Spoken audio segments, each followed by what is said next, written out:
प्यारे साथियों नमस्कार। कैसे हैं आप सब? उम्मीद करते हैं आप सब बढ़िया होंगे। आप सबका स्टडी जो चल रहा होगा बहुत बहुत बेहतरीन चलेगा। तो आज के क्लास में हम लोग बात करेंगे क्लास 12 का फिजिक्स के मोस्ट वायरल ऑब्जेक्टिव क्वेश्चन जो आपके एग्जाम के लिए बहुत वो इंपॉर्टेंट है। ठीक है, तो आप अच्छे तरीका से एक एक क्वेश्चन को बेहतरीन तरीका से देखने का प्रयास करेंगे, कोशिश करेंगे, क्योंकि एक एक क्वेश्चन जो है ना पूरे हम लोग चुनिंदा चुनिंदा लाए हैं आपके बीच। ठीक है ना, तो चलिएगा बिना टाइम का क्वेश्चन की तरफ बढ़ते। इससे पहले क्लास को लाइक नहीं किया तो क्लास को लाइक करके चैनल को सब्सक्राइब कर लीजिएगा और हमारे साथ आप सभी आंसर को लगाते चलिएगा। जहां डाउट होना वहां पूछने का प्रयास कीजिएगा। ठीक है ना, देखो 1 नंबर क्वेश्चन आपके स्क्रीन पर आ चुका है। कहा जा रहा है कि प्रकाश के अनुप्रस्थ तरंग की पुष्टि कौन करता है? प्रकाश के अनुप्रस्थ तरंग की पुष्टि जो है ध्रुवन करता है। ऑप्शन सी हो जाएगा ना, 1 का ऑप्शन सी होगा, याद रखिएगा। ठीक है, 2 नंबर क्वेश्चन का आंसर बताइए क्या होगा। कहा जा रहा है कि जब प्रकाश की किरण एक ग्लास स्लेब में प्रवेश करती है तो इसका तरंगदैर्घ्य जो होता है वो क्या हो जाता है? ठीक है ना, तो याद रखिएगा घटता है, डिसइंक्रीज होता है, यानी ऑप्शन ए करेक्ट हो जाएगा। 2 का ऑप्शन करेक्ट ए होगा,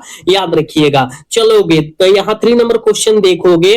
कहा जा रहा है कि समतल दर्पण की वक्रता त्रिज्या क्या होती है? ये भी बहुत इंपॉर्टेंट है कि समतल दर्पण की वक्रता त्रिज्या जो होती है अनंत होती है, इन्फिनिटिव होती है। देखो इन्फिनिटिव इंग्लिश में दिया है, ऑप्शन ए करेक्ट हो जाएगा। ठीक है, अगला क्वेश्चन देखोगे 4 नंबर क्वेश्चन में कहा जा रहा है निम्नलिखित में से कौन इंद्रधनुष के निर्माण का कारण है? ठीक है, कौन जो है इंद्रधनुष के निर्माण का कारण है? जल्दी बतलाइएगा। तो आपके प्रकाश का वर्ण विक्षेपण। ठीक है, प्रकाश का वर्ण विक्षेपण इंद्रधनुष निर्माण का कारण होता है, बिल्कुल ऑप्शन सी हो जाएगा। ठीक है ना, आप सब याद रखते चलिएगा। चलोगे यहाँ 5 नंबर क्वेश्चन में कहा जा रहा है ना कि लेंस की क्षमता का सही मात्रक क्या होता है? लेंस की क्षमता का सही मात्रक जो होता है वो क्या होता है? आपको पता है? डायऑप्टर होता है। क्या होता है? डायऑप्टर होता है, ऑप्शन बी हो जाएगा। डायऑप्टर का सही मात्रक क्या होता है? तो कहिएगा डायऑप्टर का कोई मात्रक नहीं होता है, यह मात्रक विहीन होता है। आप सब याद रखिएगा। ठीक है, अगला क्वेश्चन चलोगे देखोगे 6 नंबर क्वेश्चन में कहा जा रहा है क्या कि एक पतले प्रिज्म जिसका अपवर्तनांक म्यू बराबर का न्यूनतम विचलन क्या होगा? म्यू है और इसका विचलन न्यूनतम विचलन जो हो जाएगा वो क्या हो जाएगा? तो आप कहेगा सर म्यू -1 इंटू ये हो जाएगा। ठीक है ना, यानी कहां दियल है हो? देखोगे ऑप्शन बी में दियल है, ऑप्शन बी सही हो जाएगा। ठीक है, आप सब एक एक क्वेश्चन को याद करते चलोगे। यहाँ 7 नंबर क्वेश्चन में कहा जा रहा है कि ऑप्टिकल फाइबर किस सिद्धांत पर काम करता है या कार्य करता है? ऑप्टिकल फाइबर किस सिद्धांत पर कार्य करता है? तो प्रकाश के पूर्णांतरिक प्रवर्तन। ठीक है, ऑप्शन डी हो जाएगा। 7 का ऑप्शन डी हो जाएगा, याद रखिएगा। अगला क्वेश्चन देखोगे 8 नंबर क्वेश्चन में कहा जा रहा है ना, देखो कहा जा रहा है कि विद्युत चुंबकीय तरंग की प्रवृत्ति होती है। विद्युत चुंबकीय तरंग की प्रकृति जो होती है वो कैसी होती है? जल्दी से लगाओगे। आप कहिएगा हम जानते हैं सर, अनुप्रस्थ होती है, ऑप्शन ए हो जाएगा। ठीक है, 8 का ऑप्शन ए हो जाएगा, याद रखिएगा। चलो चलो 9 का आंसर बतलाओ क्या हो जाएगा। देखो कहा जा रहा है कि निम्नलिखित में से कौन विद्युत चुंबकीय तरंग नहीं है? कौन विद्युत चुंबकीय तरंग नहीं है? जल्दी से लगा दोगे, इसका आंसर क्या हो जाएगा? तो याद रखिएगा ध्वनि तरंग नहीं है, बिल्कुल ऑप्शन सी हो जाएगा। 9 का बिल्कुल ऑप्शन सी होगा, याद रखिएगा। ठीक है, यहाँ जो है 10 नंबर क्वेश्चन में क्या कहा जा रहा है देखोगे। 10 नंबर क्वेश्चन में कहा जा रहा है कि विद्युत चुंबकीय तरंग के संचार की दिशा होती है। विद्युत चुंबकीय तरंग की संचार की दिशा क्या होती है? तो आप कहेगा सर हम जानते हैं, याद रखिएगा ई गुने बी के जो है समांतर होती है। इसके ऊपर वेक्टर लगा देना है। ठीक है ना, वेक्टर लगा देना है, यानी ऑप्शन डी करेक्ट हो जाएगा। 10 का ऑप्शन डी हो जाएगा, तो याद रखिएगा। 11 नंबर क्वेश्चन में कहा जा रहा है परिनालिका में चुंबकीय ऊर्जा का घनत्व का सूत्र क्या होता है? परिनालिका के लिए पूछा गया है, तो आपको पता होना चाहिए, याद रखिएगा b² बटा 2 म्यू नॉट। ठीक है, यही तो होता है ना, यानी ऑप्शन क्या होगा? ए हो जाएगा। 11 का ऑप्शन ए हो जाएगा, तो याद रखिएगा। 12 नंबर क्वेश्चन में क्या कहा जा रहा है हो? कहा जा रहा है कि प्रकाश वर्ष किस भौतिक राशि का मात्रक है? प्रकाश वर्ष किस भौतिक राशि का मात्रक होता है? तो दूरी का होता है, बिल्कुल ऑप्शन ए हो जाएगा। 12 का बिल्कुल ऑप्शन ए होगा, याद रखिएगा। 13 नंबर क्वेश्चन में कहा जा रहा है देखोगे 20 cm फोकस दूरी वाले उत्तल लेंस की क्षमता डायऑप्टर में क्या होगी? 20 cm कहा जा रहा है, तो जल्दी से इसका आंसर लगा दोगे, क्या हो जाएगा? तो आप कहिएगा गुरुदेव जी हम जानते हैं। देखोगे P बराबर जो हो जाएगा 1/f हो जाएगा। देखो तो यहाँ पर देखो सेंटीमीटर में दिया है तो 100/f होगा, तो 100 बटा में 1 का मान 20 काटेंगे तो कितना हो जाएगा? 5 हो जाएगा। बिल्कुल ऑप्शन क्या होगा हो? तो यहाँ बी हो जाएगा। 13 का ऑप्शन बी होगा, याद रखिएगा। देखोगे यहाँ पर कहा जा रहा है क्या कि हीरा का अपवर्तनांक करीब होता है। हीरा का अपवर्तनांक जो होता है 2.42 होता है और सबसे कठोर धातु जो होता है हीरा होता है, तो आपको याद रखना होगा। ठीक है। अगला क्वेश्चन की तरफ बात करेंगे और अगला क्वेश्चन में कहा जा रहा है कि प्रकाश के कारण क्या है, प्रकाश के रंग का कारण जो होता है वो क्या होता है। ये तो हमने कई कई बार क्वेश्चन आपको बतलाया है। हो आप कहिएगा गुरुदेव जी हम जानते हैं इसकी आवृत्ति है, करेक्ट ऑप्शन ये हो जाएगा।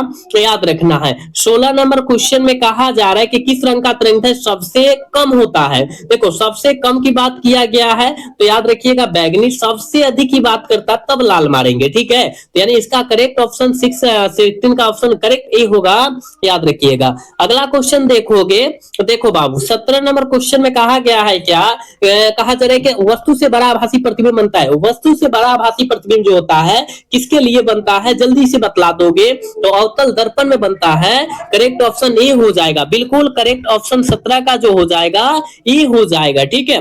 अगला क्वेश्चन देखोगे 18 नंबर क्वेश्चन में कहा जा रहा है कि एक स्वस्थ व्यक्ति की आंख के लिए स्पर्श दर्शन की न्यूनतम दूरी जो होती है वो लगभग कितनी होनी चाहिए। तो बाबू 25 सेंटीमीटर होनी चाहिए, ठीक है। ऑप्शन सी करेक्ट हो जाएगा 18 का। याद रखिएगा बाबू क्लास को लाइक तो करते रहो ना, तो सब क्लास को लाइक करते रहो सारे बच्चे, ठीक है। 19 नंबर क्वेश्चन में कहा जा रहा है कि निकट दृष्टि दूर जो है दूर करने के लिए व्यवहार किया जाता है। कौन सा लेंस का जो है चश्मे का जो है व्यवहार किया जाता है। तो याद रखिएगा निकट, तो अवतल लेंस का बिल्कुल ऑप्शन ए हो जाएगा, याद रखिएगा।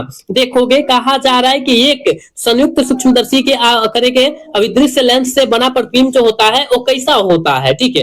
वो कैसा होता है तो आप कहिएगा वास्तविक और बड़ा होता है, करेक्ट ऑप्शन सी होगा। याद रखिएगा बाबू हम लोग पूरे वायरल क्वेश्चन आपके बीच करा रहे हैं, बहुत मेहनत लगा है ये क्वेश्चन लाने में, ठीक है। तो आप जो है कोशिश करो सारे क्वेश्चन को अच्छे तरीका से याद करने का।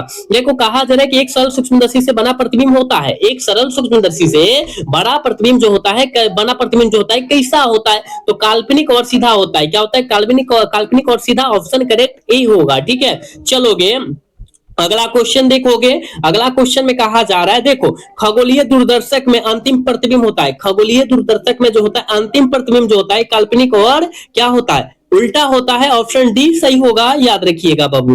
यहां पर जो है 23 नंबर क्वेश्चन में कहा जा रहा है कि जब माइक्रोस्कोप की नली की लंबाई बढ़ा दी जाती है तो आवर्धन क्षमता की मान क्या होती है। आवर्धन क्षमता की मान में जो होती है याद रखिएगा बढ़ोतरी होती है, बढ़ती है। ऑप्शन ए सही हो जाएगा, ठीक है। चलोगे तो यहां पर देखो कहा जा रहा है निम्नलिखित में से किस भौतिक राशि का जो है पुनर्विवर्तन प्रकाश के व्यक्तिकरण से होता है। पुनर्विवर्तन जो होता है प्रकाश के व्यक्तिकरण से होता है, कौन होता है हो, तो याद रखिएगा तीव्रता, क्या विद्युत क्षेत्र की तीव्रता, बिल्कुल ऑप्शन बी करेक्ट हो जाएगा। समझ रहा है ना तुम सब, समझ रहा है ना। इस सारे क्वेश्चन तुम्हारे एग्जाम के लिए पूरा इंपोर्टेंट वायरल क्वेश्चन है, आप देखते रहो, ठीक है। अगला क्वेश्चन देखोगे 27 नंबर क्वेश्चन में कहा जा रहा है कि व्यक्तिकरण की घटना का कारण क्या है। व्यक्तिकरण की घटना का कारण क्या है, तो याद रखिएगा कलांतर है, ऑप्शन ए सही होगा 27 का, याद रखिएगा। 28 नंबर क्वेश्चन में देखो, एक मिनट यहां देखो तो 27 28 कहां चला गया हो, 28 देखो 28 छूट गया है, ठीक है ना, टाइपिंग में छूट गया है। कहा जा रहा है कि विनाशी व्यक्तिकरण के लिए पथार्थन होना चाहिए। विनाशी व्यक्तिकरण के लिए पथांतर जो होना चाहिए वो बाबू क्या होना चाहिए रे, ठीक है। तो आप कहेगा 2n+1 और लेमडा बटा क्या होना चाहिए, 2 होना चाहिए, यही तो होना चाहिए। ऑप्शन करेक्ट बी हो जाएगा 29 का, याद रखिएगा। 30 नंबर क्वेश्चन में क्या कहा जा रहा है, 30 नंबर क्वेश्चन में कहा जा रहा है कि इनमें से कौन चयनात्मक अवशोषण द्वारा समतल ध्रुवीय प्रकाश देता है। कौन प्रकाश देता है पता है क्या, आप कहिएगा गुरुदेव जी हमको पता है, ये जो प्रकाश देने वाला चीज है याद रखिएगा क्या है, पोलराइड है, बिल्कुल ऑप्शन बी हो जाएगा, बिल्कुल याद रखिएगा। चलो यहाँ पर 31 नंबर भी फिर मिस्टेक हो गया है। देखो टाइपिंग में 31 नंबर क्वेश्चन छूट गया है, सीधा 32 नंबर क्वेश्चन देखेंगे। कहा जा रहा है कि साबुन का बुलबुला सूर्य के प्रकाश की प्रकिरण करके रंगीन दिखाई देता है, इसका कारण क्या है। इसका कारण जो है क्या है, जल्दी लगाओ। तो प्रकाश का व्यक्तिकरण क्या है, प्रकाश का व्यक्तिकरण, बिल्कुल ऑप्शन सी होगा, 32 का ऑप्शन सी हो जाएगा, तो याद रखिएगा। यहाँ जो है देखो 34 नंबर क्वेश्चन में कहा जा रहा है क्या, देखो बाबू कहा जा रहा है कि जीवाश्म की आयु पता किया जाता है। जीवाश्म की आयु जो होती है याद रखिएगा कार्बन डेटिंग से जो है ज्ञात किया जाता है, ऑप्शन ए करेक्ट हो जाएगा, ठीक है। और इस क्लास के लास्ट क्वेश्चन है, देखोगे कहा जा रहा है क्या कि प्लांक निर्देशांक की विमा क्या होती है, तो कहिएगा सर ml² टी के पर इनवर्स होता है, बिल्कुल ऑप्शन बी हो जाएगा, 35 का ऑप्शन बी हो जाएगा, ठीक है बाबू। आज के क्लास में हमने 35 क्वेश्चन पूरे वायरल क्वेश्चन कराया है। तो इस 35 क्वेश्चन को आप लोग अच्छे तरीका से याद कर लीजिएगा और कोई भी क्वेश्चन को न छोड़िएगा, ठीक है ना। तो बताइए कमेंट करके कि आज का क्लास कैसा लगा। अगर अच्छा लगा हो तो क्लास को लाइक और चैनल को सब्सक्राइब करना न भूलिएगा। मिलते हैं अगला क्लास में, तब तक के लिए जय हिंद, जय Bharat, tata, bye bye, love you.